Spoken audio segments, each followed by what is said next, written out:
کچھ لوگ اپنا مردہ کسی جگہ پر امانتاً دفن کرتے ہیں، کیا یہ دفن کرنا درست ہے؟ اور اس کے بعد پھر وہ لے جاتے ہیں، اس کا شرعی حکم کیا ہے؟ رہنمائی ارشاد فرمائیں۔ کسی جگہ امانتاً تدفین کرنا اس کا کوئی شرعی تصور نہیں ہے، نہ ہی اس کی کوئی شرعی حیثیت ان معنوں میں ہے کہ اس کی کوئی اجازت ہو کہ امانتاً مردے کو میت کو دفن کریں اور پھر اس کے بعد نکال کر کسی اور جگہ لے کر جائیں۔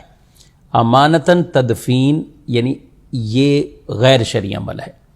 تدفین یعنی میت کو دفن کر دینا جب ایک دفعہ ہو گیا تو وہ دفن ہو گئے، اب وہاں پر بلا عذر شرعی یعنی جہاں شریعت واجب نہ قرار دے اس کے بغیر وہاں سے منتقل کرنا، اس قبر کو کھولنا یہ جائز نہیں ہے۔ اور جہاں شریعت اجازت دیتی، ظاہر امانتاً والے معاملے میں شریعت اجازت بالکل نہیں دیتی۔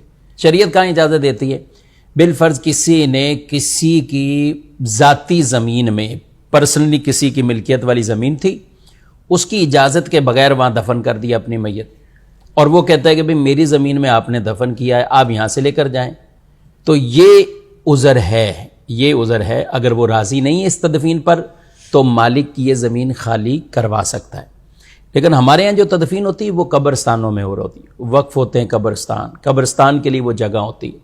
اب یہاں تدفین اس لیے کرنا کہ کل کو ہم میت نکال کر اپنے علاقے میں لے کر چلے جائیں گے۔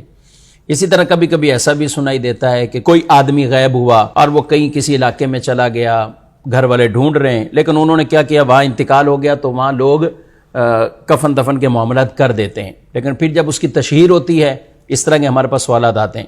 اب اہل محلہ یا ان کے اپنے رشتہ دار وہ چاہ رہے ہوتے ہیں کہ ہم اپنی میت اپنے علاقے میں لے کے چلے جائیں، تو یہ جائز نہیں ہوتا یہ عمل۔ اب دفن ہو چکے ہیں تو اب سو ہو گئے، ختم سلسلہ۔ تو امانتاً بھی جو تدفین کرتے ہیں کہ اس کے بعد کسی اور علاقے میں لے کر جائیں گے تو یہ عمل غیر شرعی ہے، یہ جائز نہیں ہے۔ اور کچھ لوگ اس کی وصیت بھی کر کے چلے جاتے ہیں، ابھی تدفین یہاں ہے، وہاں جب جگہ ملے تو پھر وہاں مجھے دفن کر دیجیے گا، تو یہ وصیت بھی جائز نہیں ہے اور اس پر عمل کرنا بھی جائز نہیں ہے۔